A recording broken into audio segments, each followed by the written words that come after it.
Անկարայի ճնշումների աշխարհագրությունն ընդլայնվում է։ Լիտվայի կենտրոնական պետական արխիվը հեռացրել է հայոց ցեղասպանության մասին հրապարակումը, առաջացնելով բուռն արձագանքներ թե լրատվամիջոցներում, թե փորձագիտական շրջանակում։ Պաշտոնական Վիլնյուսը խոսում է ներքին որոշման մասին, սակայն հաստատվում է թուրքական կողմը ևս իր դիրքորոշումն է փոխանցել։ Ի դեպ, հայոց ցեղասպանության թանգարանի ինստիտուտը տեղյակ չի եղել որոշման մասին, թեև թեման առնչվում է թանգարանի ինստիտուտին, սակայն կառույցը նշում է, որ դա ամբողջապես Լիտվայի ներքին գործերի տիրույթում գտնվող հարց է։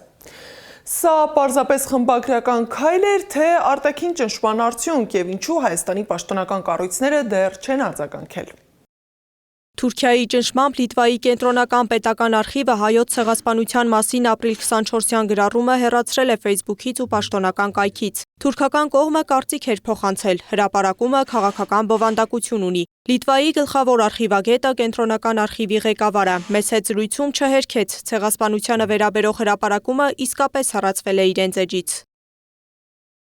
Թուրքիայի դեսպանատան ներկայացուցիչները կապ են հաստատել գլխավոր արխիվավարի գրասենյակի հետ եւ հայտնել իրենց տեսակետը գրառման վերաբերյալ։ Նույնիսկ այդ քննարկումից առաջ կենտրոնական պետական արխիվը գրառումը հեռացնելու վերաբերյալ իր ներքին որոշում ներկայացրել։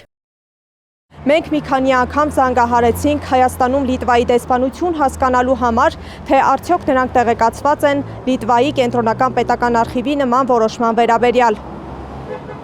Մեր զանգերը անպատասխան մնացին։ Մենք մոտեցանք Հայաստանում Լիտվայի դեսպանատուն, սակայն այստեղ որևէ մեկը չգտնվեց, որ կկարողանար պատասխանել մեր հարցերին։ Մեզ խնդրեցին գրավոր հարցում ուղարկել։